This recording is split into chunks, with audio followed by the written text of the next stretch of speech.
黑暗皇帝出现了，只见他一剑挥出，奥特战士们都葬身火海，就连奥姆也被打成了重伤，甚至奥父和贝利亚联手都不是他的对手，光之国差点就毁在他的手里。然而就是这么强大的大反派，又把魔爪伸向地球，这次又将掀起什么腥风血雨呢？他派出了13台英普莱扎袭击地球，各个国家的首都遭到了攻击。当破水队长下达完作战指令后，天空中传来了这样一个声音：黑暗皇帝向人类下达命令，交出梦比优斯奥特曼，否则毁灭地球。说完就让英普莱扎发动了攻击，打算先给人类一个下马威。梦比优斯自然不会坐视不管，一脚踹翻了英普莱扎，逮着他一顿暴锤。但英普莱扎毕竟是机器人，一身铁疙瘩，没有疼痛感，很快就推开了梦比优斯，一起身就发动了炮火攻击，压制住了他。还好队友们给力，为梦比优斯争取了时间，他直接纵身一跃，使出飞踢干掉了英普莱扎。可就在这时，他的身后又出现了一台英普莱扎，紧接着又一台出现了。面对前后夹击，梦比优斯根本不是对手，像个沙包一样被打来打去，很快就被打成了重伤，胸口亮起了红灯。流星技术解禁，飞翼开启，无影凤凰射线，极限攻击，强大的攻击瞬间击毁一台英普莱扎。梦比优斯也因此得到了喘息，他起身后让火焰遍布全身，对着面前的英普莱扎冲过去，用梦比姆炸弹干掉了他。当光芒重新汇聚时，梦比优斯撑不住了，半跪在地。突然他的面前又出现了一台英普莱扎，梦比优斯实在撑不住了，变回了人间体。人类顿时陷入了恐慌，黑暗皇帝也下达了最后通牒：3个小时内如果不交出梦比优斯，那就毁灭地球。电视台内，一个小伙子曝光了梦比优斯的身份。很快，国安局的人来到了 Guys 的基地，想要带走未来。可此时的未来受了重伤，正在被医生抢救。如果现在带走的话，他会死的。可国安局的人却不在乎这些。关键时刻，破水队长站了出来。之后，他召开了新闻发布会，对全人类说：“我曾以亚光速在宇宙中飞行，看到了暗中保护地球不受侵略者危害的奥特一族。他们一直都在为人类付出，不求回报，拼命守护我们的家园。而我们人类自身又有什么理由放弃呢？现在是我们该拿出勇气的时候了，坚决不向侵略者低头，和奥特一族共同战斗。”破水队长一番发自内心的肺腑之言，感染了全国民众。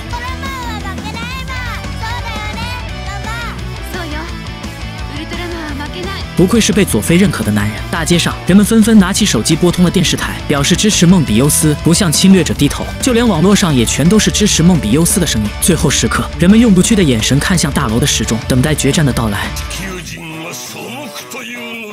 英普莱扎动了，他来到盖斯基地，直接旋转上半身发出炮火，打算用强大的火力摧毁凤凰巢。就在他要发出毁灭一击时，宇宙剑豪扎姆下来了，仅仅一刀就把英普莱扎干掉了。可就在这时，碎片全都动了起来，并飞向了天空。黑暗皇帝安培拉星人降临地球了，这身行头看起来是真的丝滑，莫非是因为经常吃德福才会这样吗？不过他的实力是真的强，只是高举一下手臂，地球就快要被黑暗吞噬了，乌云也遮蔽了整个天空，可谓是乌云压城城欲摧，山雨欲来风满楼。宇宙剑豪扎姆下见状，如临大敌，他想要上前砍一刀，但黑暗皇帝只是随手就震飞了他。双方的实力完全不是一个级别。未来想要出去帮忙，结果便生气直接碎了。就在黑暗皇帝要摧毁凤凰巢时，希卡利赶来了，虽然挡下了攻击，但他也被打成了重伤，倒地不起。扎姆夏看着昏厥的希卡利，这时一架战机飞了出来，黑暗皇帝小手一挥，对战机进行了毁灭性的打击。可龙拼着一股子不要命的气势，硬生生的冲了出来。希卡利被龙叫醒了，他摆好架势，和龙一起冲向了黑暗皇帝。就在龙发出导弹攻击时，扎姆夏也起来了，跟着希卡利一起冲了过去。可黑暗皇帝仅仅凭借一只手就挡住了他俩的合力攻击，不管怎么用力，他俩的剑都无法再进分毫。而黑暗皇帝随手一推，就震飞了希卡利和扎姆夏，简直强得离谱。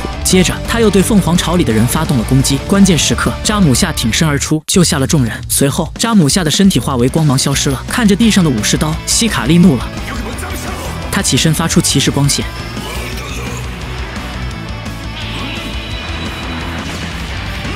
希卡利拼尽全力往前走，然后突然暴起，捡起扎姆夏的武士刀，一刀砍在黑暗皇帝的腰子上，学起了当初的奥弗。此时的希卡利也到达了极限，逐渐消失了。龙无法接受这个事实，驾驶战机冲向了黑暗皇帝，结果在半空中被干掉了。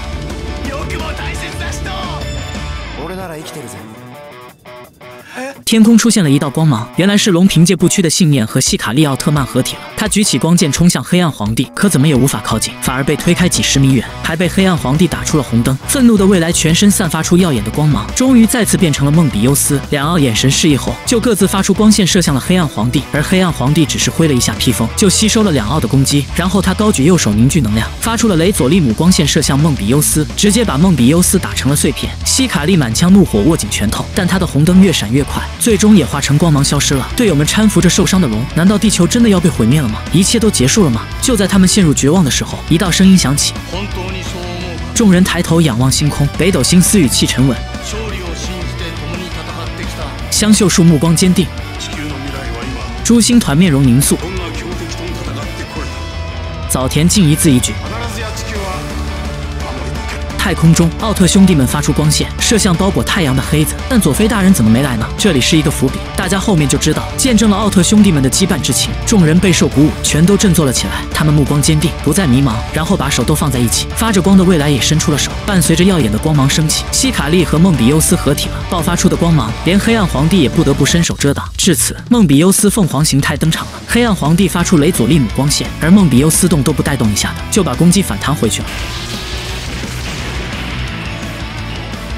这一刻，未来不再是孤身奋战了。突然，天空划过一道光芒，一个锥形物体落了下来，是人类专门为奥特曼打造的武器，能够加强光线的力量，象征着人类和奥特曼永远都在同一战线上。这时，梦比优斯发射出了梦比姆骑士射线，经过增幅器后，射线变成了绚烂的彩色粒子，不停地冲击着黑暗皇帝的身体。与此同时，被黑暗粒子包裹的太阳也逐渐显露出来了。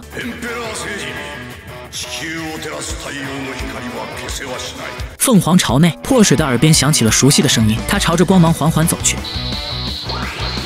至此，佐菲大人登场了。他发出 N87光线，站在梦比优斯身旁。看到黑暗皇帝也终于扛不住了。经验老道的佐菲看了眼梦比优斯，他立刻心领神会，凝聚了全身的能量，爆发出炽热的火光，对着增幅器射出了梦比姆凤凰。巨大的能量穿过了黑暗皇帝的身体，强大的黑暗皇帝竟然变成了光芒。正因为有了光明，才有了黑暗；同时，正因为有了黑暗，才有了光明。至此，乌云散去，人们走出来，沐浴阳光的洗礼，感受着来之不易的和平。未来也终于完成了自己的使命，天下没有不散的宴席。他要离开了，去执行新的任务。队员们的眼神中流露出了深深的不舍，未来也流下了泪水。正所谓今日的离别，是为了他日更好的重逢。未来变成梦比优斯后，朝着天空飞去。